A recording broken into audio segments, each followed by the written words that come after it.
I'm definitely up for fighting. There's a lot of names in the division, for sure. But at the same time, look at what this creates as well. I'm a fighter and I understand that economics of business as well. And this does good business. Have you lost your mind? This is Anthony Joshua that you just called out. You're fighting Anthony Joshua in less than a month. Why are you doing this? I like to challenge myself. I like to take on the biggest, the best. I said anyone, anytime, any place. I truly mean that. As serious in his same approach, if we're in the real world and he takes it serious, this fight should not go longer than about 30 to 60 seconds. That's all, and I love Jake. Even if he wanted to move around, there's nothing he can do. Anthony Joshua has issued a stark message directed at Jake Paul. The former heavyweight title holder, renowned for his explosive strength and commanding aura, made it known that he refuses to dismiss Paul simply because of his social media background. Joshua's words go beyond a casual remark. They serve as a clear statement of purpose. He's reminding everyone that stepping into the ring with him means entering a level of competition that few are prepared for, even someone crossing over from the influencer world. Paul and Anthony Joshua should not get in the way of Fury and Joshua, really, in my view. It's an absolute joke. It shouldn't be sanctioned. I really don't believe it should be sanctioned. I have a sneaking suspicion that it would be a very big fight. But the biggest thing is us rubbernecking to actually see if they do get to the point where they step in the ring together. Because Jake Paul's an area level fighter, a British area level fighter, and Anthony Joshua is still a killer and a live heavyweight. That should not be sanctioned anywhere in the world, in my view. It's dangerous, mate. Very dangerous. It brings the sport into disrepute. The people that are talking about organising that, they should have a real hard look at themselves. But even Eddie Hearn's kind of teasing he doesn't like it, but you can see the glimpse of dollars. There's no price. There is no price. There shouldn't be. There's absolutely no price on the planet in order to make that fight because it is dangerous. Joshua's defeat to Daniel Dubois in 2024 damaged his reputation in the eyes of many fans, suggesting that the heavyweight landscape might have passed him by. Rather than embarking on another exhausting run for world titles, this matchup offers him a different path, one with big upside and minimal risk. Fewer rounds, a huge paycheck, and worldwide visibility through Netflix make it a high-reward, low-commitment opportunity for Joshua's return. I do believe it because AJ is involved, and I think AJ'd struggle to he's going to take enough flack over this, but again, it's money talk. So I think AJ will struggle because it's an all-win situation. If he goes in there and Jake Paul lasts the distance, what does he tell you about AJ? Apart from he's just earned an extra 15 million quid. If he goes there and struggles with Jake Paul, then what's he say about AJ? Your heydays are well and truly over. If he goes in there and knocks him out, then I'll say that's to be expected. So the glory, there's probably not much glory in it, apart from the haters of Jake Paul to say, right, I've got rid of this kid. I think it's very brave of Jake Paul. So now the problem child has got to believe this fight's actually happening. So now you've got our attention. So now you've got to back up the boast. It's not about, you're not playing tiddlywink. This is the only game you can't play. You can play football, golf, tennis. Jake Paul stepping into the ring with Anthony Joshua is more than a bold career move. It's a potentially dangerous one. Many analysts argue that the matchup puts Paul at real physical risk. Commentators, including Ariel Helwani, have pointed out that Joshua's devastating power and deep ring experience could put Paul in situations where serious harm is possible, with the threat of a heavy knockout being one of the biggest concerns. In his last 7 fights, has been beaten 3 times. The 4 fighters that he beat didn't come to win. So he's not in his prime, is he? He's literally at the end of his career, pretty much finished. And this is why taking this fight with you is telling you all you need to know. It's a cash out. He might as well just cream as much money as he can at the end of his career, fighting an absolute joke shop in clown world. When I beat Anthony Joshua, he says, every doubt disappears. Come on. I mean, if this is a straight up AJ versus Jake Paul, then we all know what should happen. This is a 1-round job because AJ, even though he's past his best, even though he's seen better days, he throws a nice 1-2 down the middle. He's got a nice bit of distance, and fake Paul can't fight. He just can't. I don't care what anybody tells me. He can't fucking fight. He lost to Tommy Fury for crying out loud. You can't jump in with Anthony Joshua now and expect to get a result. So, like, Nothing's going to no doubt's going to disappear. All that's going to happen is... Up-and-coming heavyweight Moses Itoma has cautioned Paul to think carefully about his well-being instead of focusing solely on the payday, stressing that one mistimed blow could leave lasting effects. Former champion Amir Khan echoed the concern even more directly, saying Joshua has the kind of power that could seriously injure Paul, potentially causing long-term neurological damage. You know what, I think it's a great fight, and I think Joshua sparked him out in like 2 rounds. Really? Yeah, why do you look surprised when I don't. I'm not disagreeing with you. I'm just saying. Come on, bro, you're fighting like one of the best heavyweight fighters in the world against a YouTuber. Like, come on. Like, respect the sport of boxing. And if AJ has to go in there and show these influencers that, listen, you can't fuck about with boxing. You know what I mean? Someone's gonna get hurt badly, and this could be one of the first fights where a fighter gets hurt badly, because if you look at the size difference and the power difference, I mean, bro, there could be brain damages going on there. I mean, AJ could hurt him badly, you know.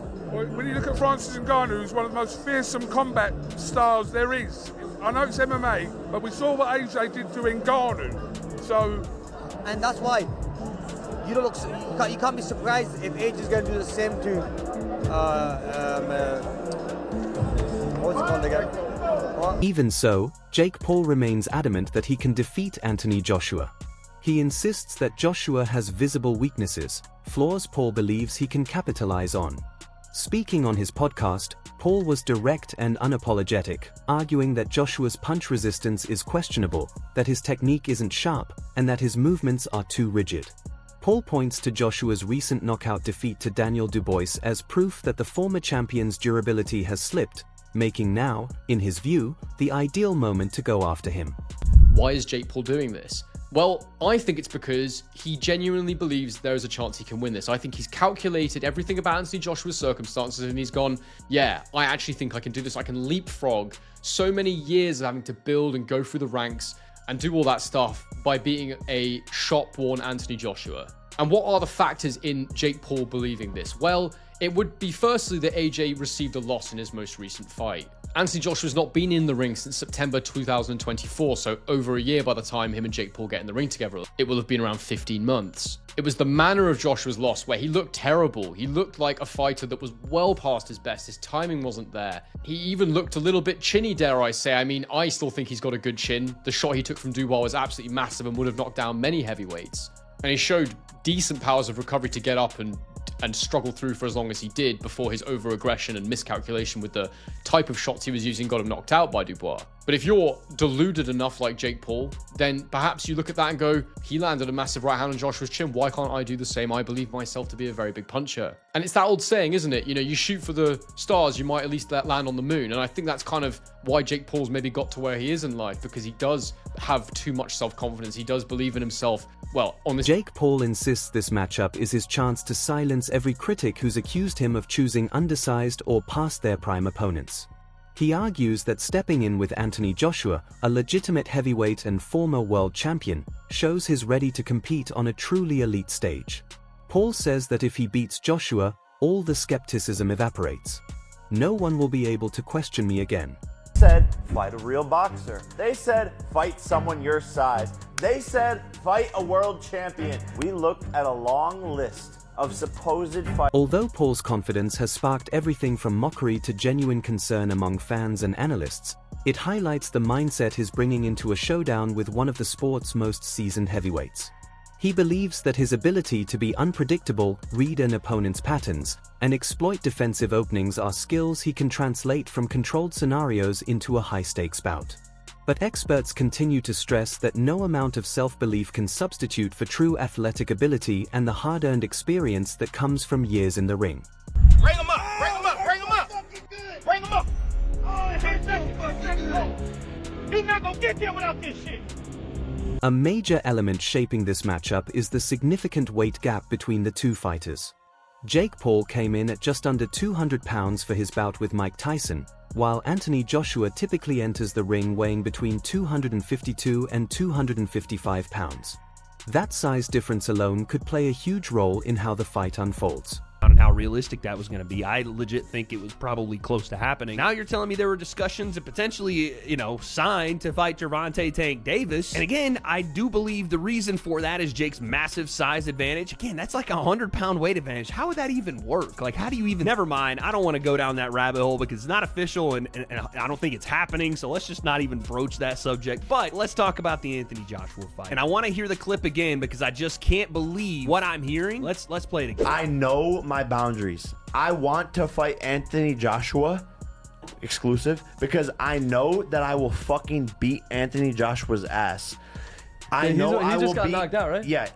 He doesn't have a chin and he has no skill and he's stiff. And I love you, Anthony. We're friends, all this shit, but I want to fight you. So Jake says he wants to fight Anthony Joshua. He says he's going to beat Anthony Joshua's ass, that he doesn't have a chin, that he has no skill, and that he's stiff. And then you hear Derek again with the porn creeper stash chime in. Didn't he just get knocked out? Yeah, by Daniel Dubois, who is a reigning heavyweight champion of the world. Not that that means anything at all, I don't guess. Yeah, Jake's just flat out wrong here with a lot of his critiques of Anthony Joshua in comparison to himself. Like, if you want to say for the elite heavyweights in the world that Anthony Joshua has a little bit less skill and is more stiff than they are, then okay, but Anthony Joshua is still an elite heavyweight in the world. And then to go as far as to say, I will... Anthony Joshua has shared the ring with some of the most established names in the sport, giving him a level of experience Jake Paul simply doesn't have. Joe Rogan has emphasized this in conversations about the matchup, noting that Joshua has endured grueling battles against top-tier opponents. In contrast, Paul is still early in his boxing journey, with far fewer high-level tests on his resume. He's coming into his own, man. That's what that is. He's only like 27. That guy's fucking scary. He's dangerous. Going into that fight, it seems like he believed that he was just going to dominate him. He was so aggressive. He was just in the pocket constantly, just forcing Joshua to go to war. It was wild. Everybody was like, look, to Joshua, I think you're done. Right after he knocks out Francis Ngannou, and everyone's like, you're back. Yeah. Flattened Francis Ngannou, and everyone's like, oh, Joshua's back. Commentators Brendan Shaw and Brian Ken have raised concerns that Jake Paul may be underestimating the real danger Anthony Joshua represents. According to Shaw and Kalin, Paul's casual demeanor and confident public statements don't reflect a full appreciation of the risks involved. They caution that Joshua's power is formidable, and Paul's limited experience against elite heavyweights could leave him exposed. While Paul approaches the fight with swagger and self-assurance, the analysts stress that overconfidence could be costly if he fails to respect the skill, timing, and raw strength that a veteran like Joshua brings. Their assessment underscores the potential consequences of misjudging a top-tier opponent. Sparring, getting hit, that you just know. You're talking about Olympic gold medalists. I don't think people understand how good Anthony Joshua is. They see him against Usyk or they see him against, Ruiz, and they're like, oh, he lost. And they think somehow that because he's nice, that he's not an absolute killer. I don't think everyone knows that, B. A lot of people are like, You're hanging out with the wrong people then. I mean, 6'6", 245. Let me just say this. It's a different ecosystem. Look, Jake's a thick kid. 227 is a lot. It's heavy. He's big. He's athletic. But this is different. You're not Usyk. You ain't Usyk. Jesus. You're talking about a very different athlete. Do you want me to go now? Please. With all your rambling here? Please. Dude, first of all, before I go in on the cojones on Jake Paul, you have got to... That's what I said. Whatever the fuck your criticism of the guy is, whatever... The cojones, the huevos on this fucking kid... I agree. ...to step in there with fucking Anthony Joshua is insane. He deserves all the money. With 14 ounces. And what he's doing is flipping boxing on its fucking head. And this is exactly what he's there for. He's doing exactly what he said he was going to do. Kudos to him. Kudos to him. 100%. Now, what bothers me is when you and other people go, I mean, Jake's 6'1", 227. I mean, it's insane. The other guy's 6'6". Jake could be 6'10". I know. 300 pounds of shredded. What you guys are missing the mark on is Anthony Joshua is a gold medal winner in the Olympics. It's high-level professional. High level. No, hold on. World champion. So I don't like it when we're talking like, dude, you know, he's It's so not much, a physical so much thing, bigger. it's a skill thing. So I'll say this, and I'm not saying anything's. I'm not saying it's a fake fight. It's rigged, especially because you got Eddie Hearn involved, and they're using 10-ounce gloves, 10-ounce which is a gloves. big deal, and it's Oh eight my 3-minute rounds. 10-ounce gloves. It's terrifying. Well, that's what you do in professional boxing, heavyweight boxing, which those do nothing, by the way. They do nothing. What you guys need to understand is, if this fight's not fixed, no one's taking a fall, cut all that narrative out. But I will tell you this. If Anthony Joshua decides to take this as serious as he did the Francis Ngannou fight, I don't need him to take it as serious as an Usyk fight. I don't take him as serious as fighting Klitschko. That's insane. It's literally impossible to take something like this that serious. If he takes it as serious as he did the Francis, which isn't that serious for him, but if he takes it as serious in his same approach, if we're in the real world and he takes it serious, this fight should not go longer than about 30 to... Teddy Atlas offers a cautiously curious perspective on the Jake Paul versus Anthony Joshua matchup. While he warns that the fight could be too big a leap for Paul given the stark difference in experience and skill, he doesn't dismiss it entirely. Atlas notes Joshua's recent knockout loss and extended time away from the ring, suggesting these factors could create openings for a determined challenger. Even so, he emphasizes that Joshua remains the superior and more powerful boxer. Atlas respects Paul's hard work, dedication to training, and business acumen, but he sees him as a work in progress who is unlikely to reach world-class status. Paul has carved out a niche as a savvy promoter, yet Atlas is clear. In terms of elite-level competition, Paul can't simply step in and defeat anyone. The matchup is intriguing, but Atlas approaches it with caution. Having said all of that, this might be a step too far. Now, when I say it, I'm also, I try to be responsible. I've been in this game 50 years, so I know where not to step, where you could twist an ankle, or worse, you could break a leg or fall down. When I say that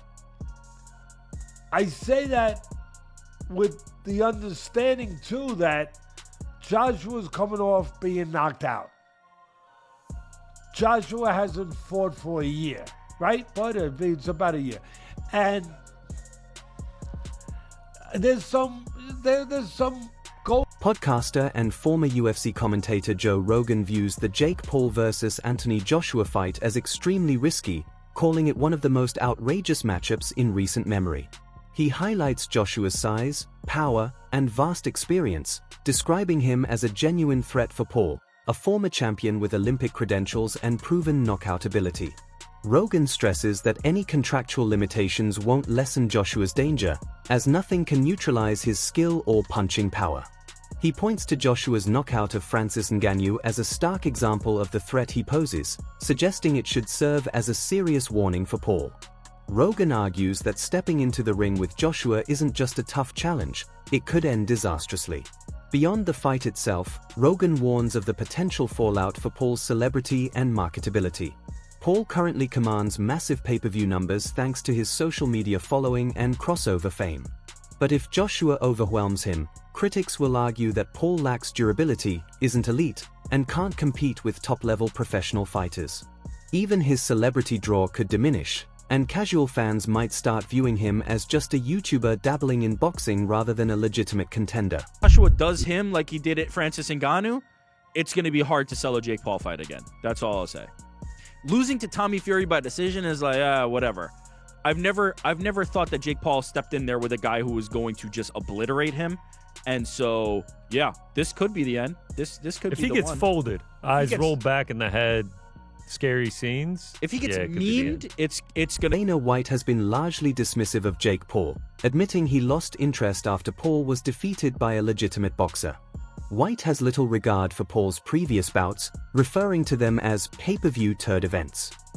He also laughed off legal threats from Paul's camp regarding alleged fixed fights, noting that while he doesn't believe they're rigged, many of Paul's matches aren't what he would consider serious, competitive contests. Despite the skepticism and criticism surrounding the matchup, the financial stakes for Jake Paul versus Anthony Joshua are enormous. Reports suggest the total purse could reach around $184 million, with each fighter potentially pocketing roughly $92 million.